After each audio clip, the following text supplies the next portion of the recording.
Nah, kita punya tamu khusus.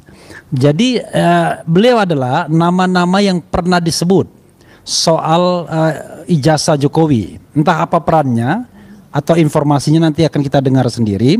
Jadi nama itu kan kalau Anda ingat Sobat Era sekalian, ada Denny Iskandar. Yang kata Bitor bukan Denny tapi Dani Iskandar. Ada Indra, ada Widodo, ada Sigit Widiawan, ada Eko Sulistyo, ada Anggit Nugroho.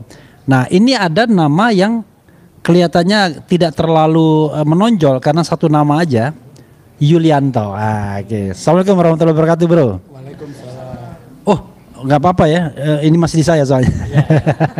Waalaikumsalamnya belum terdengar. Jadi sahabat sekalian, sebelum ke Mas Yulianto, ya, saya ingin Mas Roy dan Dr. Tifa, silakan siapa duluan untuk remind lagi konteks Yulianto ini, Mas Yulianto ini, karena konteksnya itu 2012 ketika DKI mau DKI 1 Joko Widodo, dan kita kemarin sudah ke KPU DKI dan ternyata fotokopi ijazahnya seperti yang diberikan KPU pusat. Betul. Apa itu yang pernah dilihat oleh Yulianto? Silakan Mas Roy dulu untuk memberikan bingkai. Ya, terima kasih Mas Refli dan juga Mbak Dr. Tifa dan juga Pak Yulianto. Jadi kita ingin remind teman-teman pemirsa RH Channel ya, bahwa beberapa hari yang lalu ya, kebetulan Dr. Tifa duluan yang datang di KPUD DKI Jakarta bersama dengan Pak Bonatua, kemudian bersama dengan Mbak Leoni Lydia, bersama juga dengan Pak Lukas dan kawan-kawan. Ya, kita itu sebenarnya timnya beda-beda sebenarnya, cuman karena kita satu visi, satu misi, kita ketemu bareng di sana. Kemudian saya datang juga.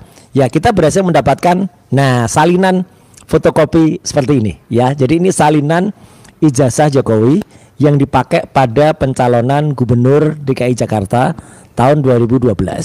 Yang menarik apa yang dipakai dia itu ternyata sama dengan yang dipakai yang kita dapatkan waktu kami ke KPU waktu itu untuk pencalonan presiden pada tahun 2019.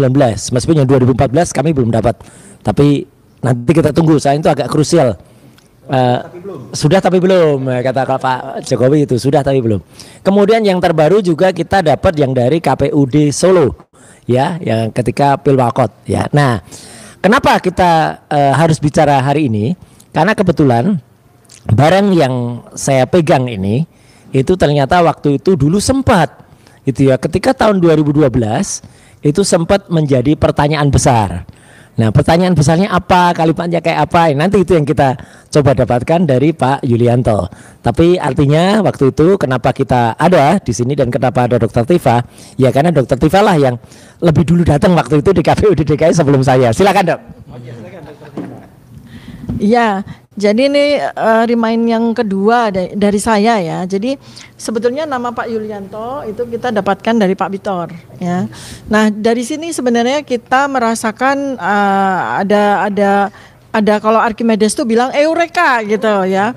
Ya, eureka nih ya. Akhirnya kita berhasil dapatkan apa? Dapatkan data-data yang melengkapi dari penelitian kami yang sudah kami bukukan dalam buku Jokowi's White Paper. Artinya memang setelah kami juga dapat spesimen salinan ijazah ini fotokopi ya. Ya, ini ada confirm bahwa memang ijazah yang sudah kami teliti secara valid dengan metodologi riset yang ketat, argumentasinya yang ketat, itu memang palsu, dan kemudian ternyata ijazah yang sama itu yang dimasukkan oleh Joko Widodo ke KPU pusat, kemudian ke KPU di Jakarta ya. Artinya sebetulnya mengkonfirmasi juga dengan apa yang disampaikan oleh Pak Bitor. Nah, sekarang ini nama-nama itu kan ingin sekali kita temui ya. Nama-nama yang disebutkan Pak Bitor tuh satu demi satu ingin sekali kita bisa dapatkan, karena itu adalah data primer yang melengkapi dari apa yang menjadi argumentasi kami gitu kan. Ya, nama-namanya tadi sudah disebutkan oleh Bang Refli. Jadi ini kan kita sekarang ketemu Pak Yulianto nih, kita anggap sebagai salah satu saksi mahkota nih kan. Makanya kita sebagian dari apa yang disampaikan oleh Pak Bitor harus kita konfirmasi ke Pak Yulianto ya. Nah, jadi Yang jelas adalah Pak Bitor itu sangat berani ya, dalam arti sangat berani mempertanggungjawabkan apa yang disampaikan, bahwa ijazah ini yang masuk ke KPU DKI ya, KPU DKI tahun 2010, kemudian 2012, oke, masuk ke KPU DKI 2012 itu buatan dari tetangganya KPUD Jakarta, yaitu Pasar Pramuka Pojok yang ya kan Pak Bitor ini kan, kita according to Pak Bitor gitu.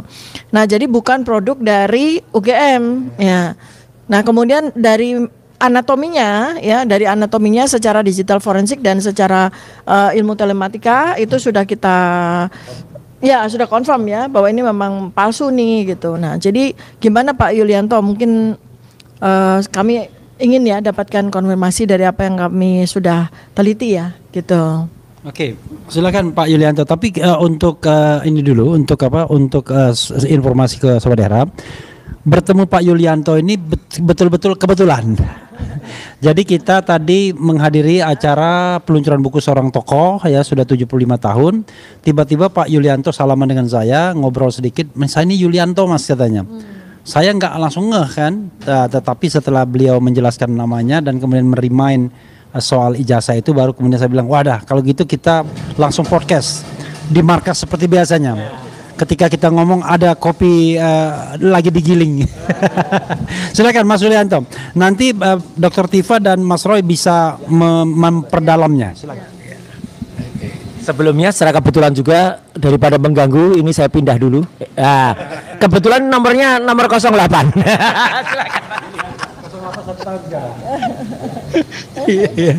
Oke, terima kasih Bung Refli, Mas Roy dan Mbak Dr. Tifa. Ya, memang ini mungkin jalan Tuhan lah, ya kan. Tiba-tiba saya dipertemukan sama Bung Refli tadi, sedikit berbincang mengenai memperkenalkan bahasa ini Yulianto, yang salah satu nama disebut tim Jakarta. Saya bilang gitu oleh Pak Bitor. Iya. Tetapi mungkin perlu disclaimer dulu, ya kan, bahwa dalam konteks tim Jakarta itu sebetulnya saya tidak termasuk dalam situ karena saya bukan aktivis partai pada saat itu. Iya, karena pada tahun 2012 itu adalah saya sebagai Ketua Komisi Informasi Provinsi DKI Jakarta. Iya. Sudah harus netral dan independen kan gitu. Kita karena mengetuai satu lembaga negara mandiri, gitu, sehingga tidak bisa dinyatakan bahwa tim Solo, tim Jakarta. Tetapi kalau kemudian dalam pergaulan politik tetap berdiskusi dengan beberapa nama yang disebut tim Jakarta itu ya, seperti dengan Bung Denny Iskandar ataupun dengan Indra Kramadipa. Memang ya disebut tim Jakarta dan Indra Kramadipa ya. Dan memang kalau Denny Iskandar itu memang waktu itu menjadi pengurus partai DPD DKI Jakarta. Indra itu aktivis, tapi kemudian dia masuk dalam ring satu yang kemana-mana Pak Jokowi berjalan, dia harus mendampingi oleh Pak Jokowi itu. Itulah disclaimer pertama saya. Iya. Ordal. Nah, berkaitan dengan ijazah Pak Jokowi yang kemudian diduga palsu, itu memang menarik karena waktu itu Bung Bitor ngajakin saya bertemu di tempatnya Mas Eros di GBN, Eros Jarot. Begitu ketemu langsung ditanya, Mas Eros, capek-capek kita cari pembuat ijazah, ternyata Yulianto. Nah gitu. Bener gak itu Pak? Iya. Waduh, langsung saya enggak gitu karena saya posisi 2012. Iya. Langsung selesai. 2012 saya ketua komisi informasi sehingga saya enggak boleh gitu, benar. Nah, memang tetapi dari perbincangan ini makalah kenapa di beberapa pemberitaan tersebutlah seperti ya apa yang sudah diberitakan itu, seperti sekretariat yang di Menteng katanya kan gitu, seperti itu di Cikini 69 gitu. Dan memang kita selalu berdiskusi. Diskusi dalam konteks pemenangan itu, selain tim secara khusus mungkinnya tim Pak Jokowi secara resmi ada di Jalan Borobudur 22, tetapi juga secara informal di beberapa tempat, salah satunya yaitu di Cikini 69. Itu di mana kita berdiskusi juga bagaimana mengupayakan agar Pak Jokowi bisa menjadi Gubernur DKI pada tahun 2012. Itulah dalam konteks seperti itu. Gitu. Nah, kemudian berkaitan dengan soal ijazah ini memang sempat waktu itu menarik karena Bung Denny Iskandar waktu itu sempat melontarkan bahwa kecurigaan dia bahwa kok fotonya Pak Jokowi, foto ijazah itu kok berbeda dengan foto dengan Pak Jokowi, dengan sosok Pak Jokowi. Iya, itu beda dengan itu sempat. Denny, iya. Itu tidak menunjukkan kertasnya. Iya, foto-foto ini, iya. Gitu. Fotonya beda ya Ya, sama Pak Jokowi. ya. Memang diinformasikan oleh Denny bahwa waktu itu mereka terima berkas dari Solo, ijazahnya sudah dilegalisir dan kemudian dibawalah ijazah tersebut didaftarkan di KPUD. KPUD. Nah, perjalanan berikutnya KPUD. Waktu sebentar Pak Yu. Ketika ada yang cerita kalau ada yang cerita fotonya beda gitu, sempat nggak Pak Yulianto atau siapa mempermasalahkan ini diteliti dulu fotonya gitu, ya nggak? Nggak ada, nggak ada yang sebut karena waktu itu kan ya memang momentum yang sangat pas lah. Kenapa saya bilang momentum sangat pas? Karena waktu itu di hasil Rakerdasus DKI dalam konteks pemilihan gubernur, calon untuk menetapkan calon-calon yang waktu itu udah pada mengundurkan diri, hanya tinggal satu-satunya itu Pak Jokowi. Iya. Gitu. Itulah mau nggak mau sehingga tidak ada yang mempersoalkan soal perbedaan antara foto dengan sosok yang ada. Iya. Gitu. Tapi Pak, tapi nggak sampai mempersoalkan ini. Kenapa fotonya udah beda, kemudian fotonya juga capnya di bawah foto gitu, nggak ada? Waktu itu nggak ada. Yang penting udah ada legalisirnya gitu ya. Oh. Waktu itu RRT belum lahir. Kita masih main. Ya lanjut Pak. Iya, dan RRT belum. Nah, dan memang kita semua waktu itu nggak concern lah terhadap persoalannya. Yang penting ada legalisir, memenuhi persyaratan bisa didaftarkan. Kemudian langkah selanjutnya KPU DKI waktu itu Yuri Ardiantoro selaku ketua membentuk tim verifikasi faktual berangkat ke Jogja. Nah ini cerita Denny ya. Ini jadi berangkat ke Jogja ke UGM, verifikasi ke UGM. Jadi timnya itu ada Denny diketuai oleh Yuri Ardiantoro dan kemudian ada dari Gerindra si Sarif kalau nggak salah. Iya kan? Itu datang ke UGM. Kemudian tanya mengenai keabsahan daripada fotokopi ijazah yang ada, yang sudah dilegalisir itu. Nah kalau ceritanya Denny adalah, kan kalau di UGM itu untuk verifikasi ijazah itu kan cuma ngadepinnya staf sama staf BKAK, kemudian dengan komputer. Ditanya apakah benar bahwa ada nama Joko Widodo sebagai mahasiswa Universitas Fakultas Kehutanan UGM pada tahun sekian, benar. Nomor induknya sekian, betul. Kemudian lulus dengan IPK sekian 2,9 atau berapa kata Denny. Iya. Seperti itulah yang disampaikan. Nah, tetapi kan narasinya Denny. Tapi Denny kemudian tapi kan nggak ada pertanyaan. Kok fotonya beda yuk antara Joko Widodo dengan orangnya? Kan itu nggak ada pertanyaan seperti itu gitu. Sehingga apapun yang dijawab kebenaran dari UGM itulah yang kemudian mengesahkan bahwa fotokopi jasa yang dilegalisir adalah sah sehingga berhak untuk mengikuti Pilkada DKI 2012. Iya. Enggak, saya pikir itu dulu aja, nanti biar di. Nih, saya akan memperdalam ya. Pertama, apa yang dikatakan Denny Iskandar itu dalam konteks yang dulu, bukan konteks sekarang. Konteks yang dulu. Yang 2012. Jadi omongan 2012 itu bahwa enggak, kalau yang seperti yang tadi saya sampaikan itu ketika sudah ramai. Oh. Iki jenenge post factum. Iya, makanya perlu. Iya. Oh. Oke. Ini bentar, karena saya khawatir nggak masuk itu. Jadi diulangin ya. Jadi pertanyaan saya dicatat-catat mungkin diingat. Apa yang disampaikan oleh Mas Yulianto tadi, cerita Denny Iskandar itu kapan? Apakah konteksnya 2012? Apakah konteksnya yang baru ini? cerita bahwa Yuri Ardantoro dan bikin tim verifikasi dan lain sebagainya itu cerita kapan? Dan yang kedua adalah ada nggak spill bisik-bisik bahwa ini ijazahnya nggak jelas, atau dari mana ijazah ini kemudian muncul pada waktu itu? Itu dua pertanyaan.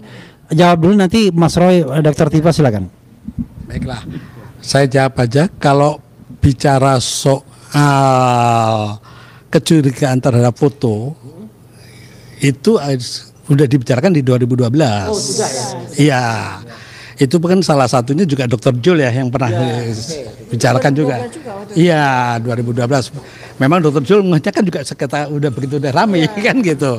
Nah, ketika kita bicara itu kan kemudian begitu nama saya disebut oleh Vitor di media, maka saya segera komunikasi sama Denny Iskandar.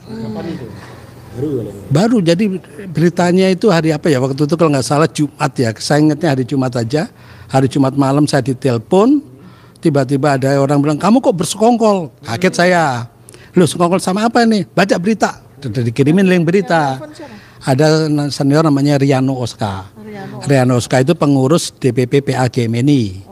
Dia telepon menyatakan saya itu bersekongkol soal apa nih, teman-teman Gemini gitulah, sering ngegas saja gitu. Bersekongkol soal apa? Baca di berita apa? Dikirimlah berita malam-malam tuh loh. Begitu saya baca beritanya, kaget saya. Loh, kok namaku disebut sama Vitor gitu. Nah, itulah kemudian saya langsung telepon ke Denny. Dan ceritanya gimana nih, Dan? Saya bilang gitu.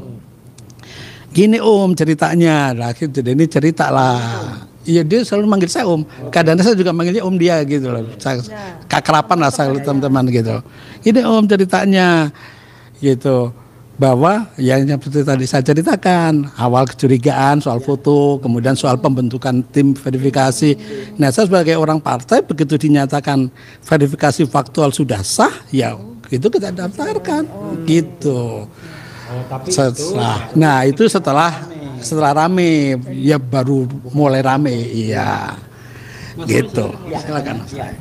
Ketika kemarin beberapa waktu yang lalu Vitor pertama kali nyebut, ya ada kemudian dia nyebut beberapa nama orang, termasuk Denny, termasuk juga Widodo. Ya, Widodo juga sempat dihadirkan salah satu acara itu. Widodo tampak ketakutan. Tapi ada seseorang yang bukan dari partai PDI Perjuangan yang tampaknya mengerti betul soal ini. Kira-kira Bapak tahu atau pernah lihat orang itu enggak? Orangnya berkacamata, namanya Andi Aswan. Andi Aswan itu bukannya waktu Mapa Projo ya kalau nggak salah. Oh iya. Iya, Andi Aswan itu. Anda nggak terlibat nggak waktu itu? Saya pikir nggak terlibat ya. Enggak ya? Iya. Oke, udah. Karena kalau saya lihat waktu itu yang namanya disebut sama Vitor itu kan satu tim Jakarta cuma 3 nama. Ya. Denny, saya sama Indra. Kemudian tim Solo ada Widodo, Anggit, kemudian siapa lagi lah itu Sigit ya itu yang disebut gitu loh. Nah, Eko Sulistyo.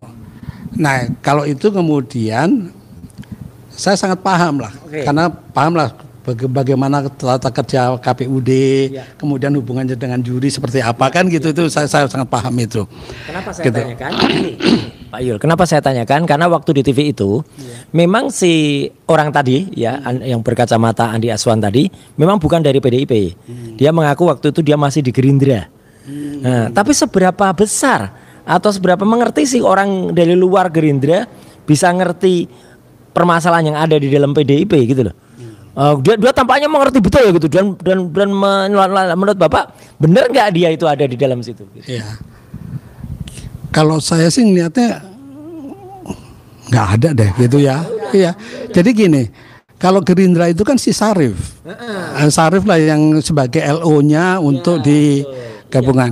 Karena kalau proses untuk pemilihan gubernur DKI waktu itu Pak Jokowi dibawa ke Jakarta. Pak Jokowi itu sudah punya tim konsultan pribadi. Konsultan pribadinya yaitu si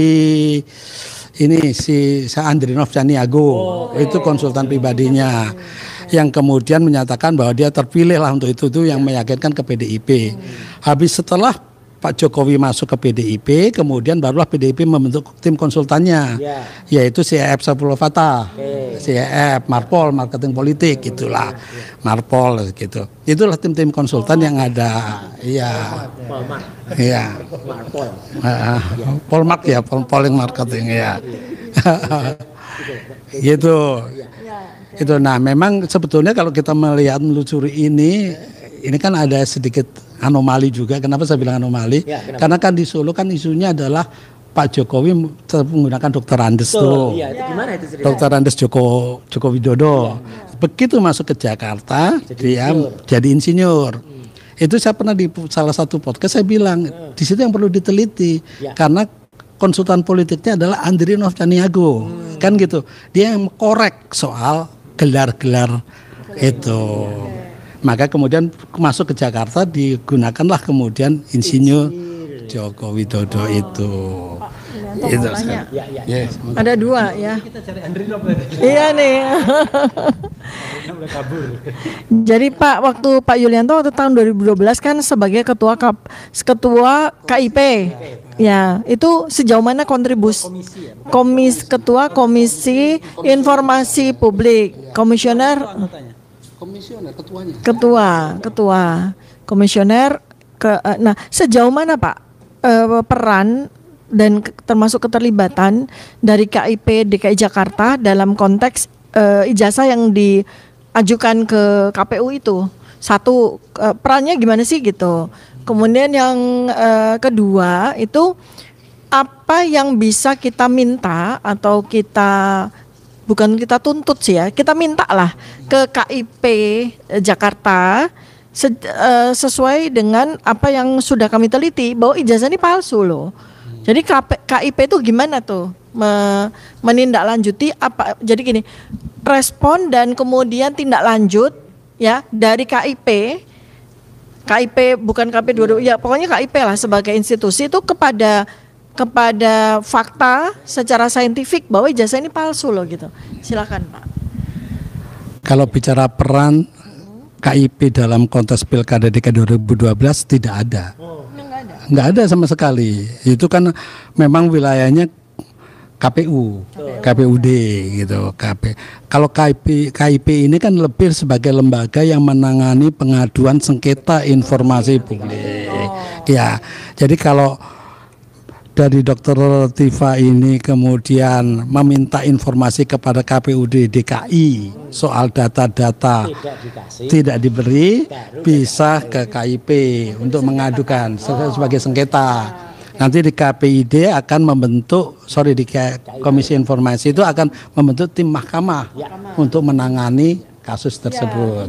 Gitu. Mumpung saya ingat. Jadi Pak, ini kan kami juga sudah berpikir untuk kami sengketakan.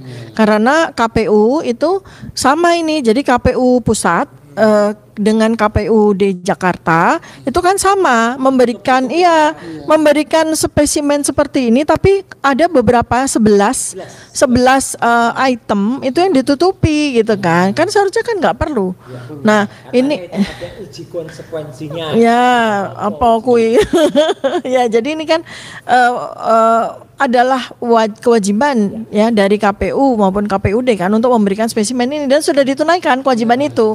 Kewajiban sudah ditunaikan sih Pak. Tapi kenapa 11 item ini mesti mereka tutupi? Nah, ini yang kemudian kami pikirkan untuk kami sengketakan. Gimana Pak Yulianto?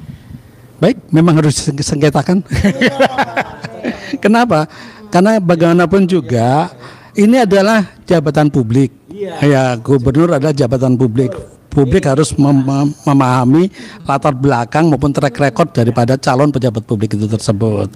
Kemudian berkaitan dengan informasi yang dirahasiakan, itu seperti pasal 17, ya kan? Itu memang harus ada melakukan uji konsekuensi. Ya. Tetapi kalau saya melihat beberapa item yang katanya ditutup, ini kan sebenarnya milik publik juga. Begitu ijazah ini dimunculkan sudah milik publik, udah tidak perlu ada uji konsekuensi lagi. Ya monggo aja silakan, memang harus disengketakan kalau saya gitu. Jadi kepastiannya sengketanya kalau KPUD atau KPU Jakarta ke Komisi Informasi Daerah ya. Kalau KPU pusat ke pusat. Oke. Silakan Mas Roy atau dokter mau. Masih mau nyambung yang soal Pak Yulianto belum. Oke, ya. Saya masih mau ini ya. Ini loh. Jadi kan sebetulnya kan dari 2012 ya. belum ada digital forensik seperti kita. RRT belum lahir nih. Kita juga belum, saya sendiri juga belum. Iya, saya belum melakukan penelitian saya tentang perilaku gitu kan. Belum ketahuan kan, kita semua belum kenal Joko Widodo itu seperti apa gitu. Nah, tapi orang-orang yang berkepentingan sekali dengan beliau dijadikan sebagai calon gubernur itu kan pasti bertanya-tanya kan Pak tentang foto ini loh, ya kan bukan tentang namanya gitu ya, tentang foto gitu ya. Orang yang datang ucuk-ucuk dari Solo ke Jakarta itu kan bukan orang ini gitu kan, ya nggak sih? Ya kan orang yang diusung mau diantar pakai SMK apa enggak sih Pak Mas itu saya yang tapi orangnya naik pesawat ternyata ya. Nah itu kan orangnya bukan ini gitu loh. Ya kan jelas bukan ini orangnya. Kita belum melakukan uji digital forensik. Ya kan bukan orang ini gitu. Kelihatan ya secara Oh kelihatan lah coba deh. Kan kelihatan secara kasat mata bahwa orang itu tuh bukan ini gitu kan. Ini nggak usah pakai ilmu saya Pak. Pakai anatomi, fisiognomi, nggak usah, kita lihat aja gitu. Itu gimana? Suasana kebatinan itu Pak. Ya. Mana sih? Ya gitu loh. Apakah cuma yang Pak Denny? Iya. ya yang mendengarnya waktu dia ngomong beda. ini kan. Kalau Denny Iskandar bercerita soal foto yang ada di ijazah berbeda dengan foto sosok calon gubernur DKI pada waktu itu kan diumumkan hanya ke beberapa orang aja, ya kan. Salah satunya ya ke Dr. Jul itu lah, Dr. Jul itu yang dibicarakan. Kemudian itu hanya ketika diskusi-diskusi di Cikini. Ketika diskusi kok beda ya. Tapi waktu itu saya juga nggak ngeliat barangnya ini. Iya. Ya namanya dulu kadang-kadang kita sambil ngopi sambil apa kan bercerita ini udah roto aneh nih kan gitu. Karena termasuk pembicara waktu itu Bang TK nggak setuju sama Jokowi sekali ini gimana sikap kita kan gitu, itu biasalah permainan seperti itu, perkataan itu. Ya. Jadi memang ada ya Pak ya. Jadi memang sempat ada kecurigaan gitu ya gitu. Kecurigaan itu kan bisa person, bisa orangnya beda atau bisa namanya beda, itu curiga kan Pak? Misalnya kalau namanya sih enggak ya, namanya Enggak, cuman fotonya aja yang dipersoalkan. Iya, kalau namanya beda ini namanya beda Pak gitu. Tapi orangnya sama gitu lah. Jadi nih. Nah, ya lah. Ini tapi namanya pakai C depannya, Mas. Jokowi. Gitu. Nih Jokowi. Tapi orangnya kira-kira sama enggak ini ya? Itu kan nama di foto itu. Coba kita bandingkan itu. Harus ke sana ke kamera. Iya. Ini loh. Coba bandingkan. Coba bandingkan. Dulu kita nggak ngeh ya. Dulu kita nggak ngeh karena gini, kita sebagai warga Jakarta itu kan ya, itu kan kami cuma lihat dia loh, kayak gitu bentuknya kan Joko Widodo tuh. Orangnya, iya. Pertama satu yang paling jelas tuh orang nggak pakai kacamata, dua tuh nggak pakai kumis, ya. Kemudian rambutnya tuh tipis, ya, tipis dengan dahi yang lebar dan tidak sama sekali beda. Dan ya kalau mau diteliti secara anatomi udah jelas. Tapi saya waktu itu aja juga taunya dia bibirnya ya bukan tebal seperti ini gitu. Nah, tidak ya. Nah, sekarang foto yang dipakai sama dia, foto ijazah yang dipakai sama dia daftar jadi gubernur, ini kan bukan dia gitu loh. Satu, kacamata, ya kan? Dua, ya berkumis, ya konsisten ya. Kumis dan tidak berkumis itu konsisten karena ada pertumbuhan rambut itu yang beda gitu ya. Kemudian bibirnya tebal, ini nih, maaf ya giginya agak maju, ya kan? Ini enggak, yang itu enggak tuh. Ya dari situ aja kan ini bukan orang yang sama loh. Iya, cuma kita sebagai rakyat biasa waktu itu nggak pernah lihat ini. Iya, nggak pernah lihat ini. Makanya mata kita sebagai peneliti pada saat sudah rame Bambang Tri tahun 2017 ya kita terbelalak. Loh, ijazahnya ini toh. Berarti orangnya beda. Nah disitulah kemudian jadilah itu. Ada yang mau ada cerita lain lagi nggak Pak? Nah, Tapi ini jadinya ntar opini lagi kan. Oh, Iya. Iya, fakta yang itu. Nah, kalau yang 2012 kan sudah seperti itu. Yang kemudian rame lagi itu adalah kemudian bahwa foto ini kan dipergunakan bukan hanya di ijazah. Oke, ada waktu Iya kan? cerita itu ada ya? Oh, kalau waktu itu belum ada cerita. Ini nih cerita post factum Oh ini. iya, ya. Berkembangnya kan gitu. Ternyata kan foto ini ada di surat nikah, ada di ijazah SMA kalau nggak salah gitu. Itu yang cerita yang perkembangan yang ada. Nah, makanya karena tadi nggak boleh soal beropini ya, kemudian saya nggak berani lah ungkapkan. Gitu. Oke, baik, terima kasih. Mas Roy, ada informasi nggak bahwa foto ini digunakan untuk dokumen lainnya? Ya, itu memang juga sekarang berkembang ya. Kalau yang berkembang sekarang tapi harus kita teliti lagi, Mas Refli. Itu terakhir tuh ada anaknya orang namanya Dumatno Budi Utomo, ya Kedut Budi Utomo itu ya, Dumatno Budi Utomo itu ketika lihat foto ini, anaknya ini ya. Anaknya langsung bilang, itu foto bapak saya ketika lulus dulu gitu. Nah itu ya. Konteksnya ngomong ketika ini sudah ribut, ketika sekarang sudah rame. Anaknya si Rustam Effendi, ya anak TPUA, ya. Ya, silakan. Bang Rustam Effendi TPUA itu putranya beliau itu berteman dengan putranya Dumatno. Nah, putranya Dumatno itu yang bilang ini foto bapak saya. Foto bapak saya gitu, Dumatno Budi Utomo, ya atau Pak ya, artinya kan seharusnya kalau Pak Rustam Effendi itu salah, harusnya kan pihak Dumatno segera mengklarifikasi atau pihak Joko Widodo segera mengklarifikasi. Ini kan yang aneh adalah konsistensi tidak pernah mengklarifikasi. Itu kan yang aneh itu. Tiba-tiba lapor. Kalau udah ketemu juga sama Mas Rustam. Oh iya. Apalagi Pak yang diomongin? Tapi enggak, kalau waktu itu masih awal-awal aja. Ya ketemu sama Mas Rustam, ya berkenalan. Saya termasuk orang yang dihebohkan oleh Bitor gitu itu. Ya konteks itu aja. Kemudian menjelaskan soal yang tadi seperti saya sampaikan.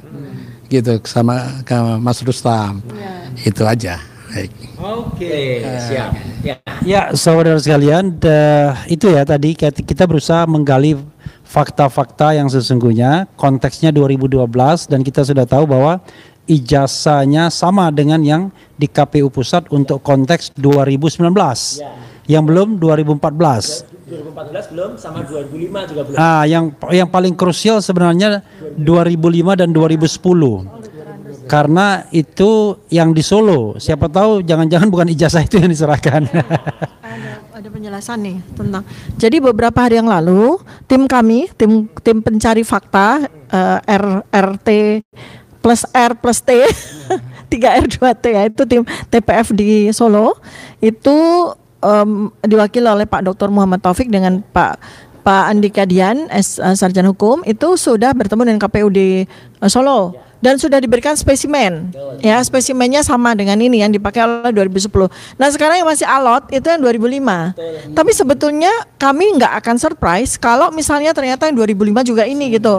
Karena nanti yang mungkin kita kejar adalah informasi-informasi ya yang menyatakan, dan itu bukan satu orang saja, banyak orang, bahkan mungkin Pak Yulianto juga dengar kan bahwa ketika jadi wali kota itu beliau menggunakan gelar Dr. Andes. Nah, jadi artinya kalaupun seandainya nanti KPUD mengeluarkan untuk tahun 2005 ternyata mengeluarkan spesimen yang sama, itu bukan berarti kemudian kita jadi keliru, enggak. Ya, enggak, sama aja, ini palsu semua, berarti artinya konsisten yang dipakai. Untuk KPUD Solo 2005, 2010, Jakarta 2012, kemudian Presiden 2019. Nah masih 2014 belum, kita belum dapat dari KPUD. Ya, jadi konsisten palsunya Pak, gitu. Nah sekarang pertanyaan saya tentang Dr. Andes Pak, gimana Pak? Coba dari Pak Yulianto, pernah dengar nggak? Sebagai ordal. Ya, kalau dalam konteks pemberitaan yang sudah rame, ya kan konteks sudah rame waktu itu, kan akhirnya muncul juga perkembangan bahwa ketika menjadi wali kota, Pak Jokowi gelarnya adalah Dr. Andes. Itu terbukti di beberapa spanduk Ya kan, ketika spanduk mengunjungi Sritek, di situ tertulis Dr. Andes. Kemudian ada foto orang dengan di meja kerjanya beliau, tertulis juga di papannya itu adalah Dr. Andes Joko Widodo. Ya ada fotonya juga ya. Cuma saya nggak punya, waktu itu ditunjukin. Ya nanti coba kita. Waktu itu ditunjukin ya ketika peristiwa ini sudah ramai. Oh ya, sudah ramai. Nah itu adalah Dr. Andes, gitu. Nah itu kan menariknya di situ. Nah kemudian bergeser ke Jakarta menjadi insinyur. Mungkin ya ada sedikit fakta dan sedikit opini lah ya. Gitu. Nah disinilah kemudian saya bicarakan yang bisa mengetahui persoalan itu adalah Andrinov. Kenapa? Karena Andrinov adalah konsultan pribadinya Pak Jokowi. Dia korek lah sehingga dia kemudian mengkoreksi mengkoreksi gelar dari insinyur menjadi dari Dr. Andes menjadi insinyur itu. Nah kemudian dalam konteks verifikasi faktual kan di DKI dibentuk oleh Yuli Diantoro itu selaku ketua KPU waktu itu dengan tim Denny Iskandar masuk, kemudian si Sarif itu juga masuk. Itu berkunjung ke UGM yang seperti tadi saya ceritakan itu. Ya, gitu. Bukan dulu. Itulah ceritanya dari Denny Iskandar. Ya, sekali lagi ya kita harus bedakan mana fakta yang lama, mana fakta yang baru. Karena kalau 2012 kan tidak punya kasus yang ribut-ribut RRT ini. Nah, yang menarik itu dan muncul satu nama lagi, Andrinov Caniago. Jadi kasarnya udah kan itu orang Minang. Dan Andrinov ya siap-siap kita tanya ya, tapi yang jujur. Tapi ya memang agak susah juga. Jadi saudara sekalian sekedar informasi, setelah Jokowi menjadi Presiden Republik Indonesia, Andrinov Caniago ini sempat diangkat sebagai Menteri Perencanaan Pembangunan merangkap Kepala Bappenas, Badan Perencanaan Pembangunan Nasional, tetapi kemudian direshuffle.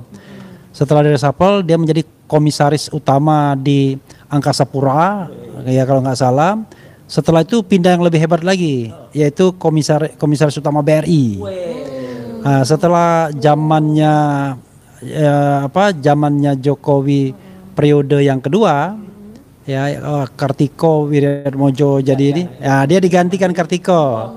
Nah, kemudian dia menjadi wakil komisaris utama di Mandiri. Nah, jadi itulah sekarang sepertinya sudah selesai karena udah 10 tahun kan. Saya nggak tahu kalau orang yang sudah kekenyangan ini apakah akan ngomong apa enggak. Nah, sorry ya gitu ya. Tapi apapun itu kita terus cari kebenarannya ya. Jadi terima kasih Mas Yulianto. Giliran closing statement mungkin dari Mas Roy, Mas Yuli dan kemudian Dr. Tifa, silakan. Baik, jadi hari ini kita bukan tidak selesai-selesai, memang selalu ada perkembangan, selalu ada hal baru, selalu dibukakan oleh Tuhan Yang Maha Kuasa, oleh Allah Subhanahu Wa Taala, orang-orang yang kemudian bicara apa ada. Pak Yulianto ini ketemu tidak secara tidak kita atur. Kebetulan ada pada saat launching buku salah seorang tokoh publik ya, kita nggak perlu nyebut namanya Pak Eros gitu, nggak perlu ya. Jangan sebut saja ya gitu. Nah gitu. Terus kemudian kebetulan saya juga pakai kaos ini ya, kebetulan aja gitu loh, pakai kaos ini aku kebetulan ngobrolnya ya ini gitu ya. Itu kira-kira. Makasih. Ya. Sama dulu. Ya kalau saya kan sebagai orang yang terserempet gitu. Menginginkan agar kasus ijazah ini benar-benar bisa selesai tuntas dan kemudian ke depan kita memilih pemimpin itu berdasarkan track record yang baik. Saya pikir itu aja. Terima kasih. Ya, saya ingin menambahkan ya bahwa tidak ada yang kebetulan. Ini semua adalah kehendaknya Allah Subhanahu Wa Taala. Kami bertiga secara kebetulan itu diundang di launching bukunya Pak Eros Jarot, dan itu mayoritas adalah ya tentu saja para tokoh-tokoh salah satu partai ya, PDIP nggak boleh disebut ya, gitu kan. Dan kalau kami tadi melihat dari suasana batin ya, dari apa yang disampaikan oleh para tokoh tersebut di acara tersebut, ya memang semua mendukung RRT gitu ya, karena nama kami diulang-ulang terus di panggung gitu. Ya, dan ya semua orang appreciate, dan termasuk Pak Yulianto juga, kenapa bisa langsung ketemu dengan Bang RH gitu ya. Jadi ini semua adalah tidak kita cari, semua itu datang sendiri, menemui kami, menghampiri kami sebagai peneliti, dan itu semua kita hikmati sebagai cara Allah untuk membantu para pejuang penegak kebenaran ini, termasuk juga Pak Yulianto ya. Jadi mungkin bisa terus membantu kami juga di dalam memberikan jawaban final kepada seluruh rakyat Indonesia terkait dengan polemik ijazah Joko Widodo ini ya. Oke, jadi saudara sekalian, kenapa bertemu Pak Yulianto? Karena saya tidak memilih duduk dekat Mas Roy dan Dr. Tifa. Karena kalau memilih di VIP itu, VVIP ya, very very important person, nggak ketemu saya sama Mas Yulianto. Karena saya duduk di kelas tribun, dapat makan tapi tidak disentuh. Ya, jadi kita bertemu dan terima kasih Mas Pak Yulianto ya. Mudah-mudahan nanti nama-nama yang disebut juga mau memberikan testimoninya. Wassalamualaikum warahmatullahi wabarakatuh.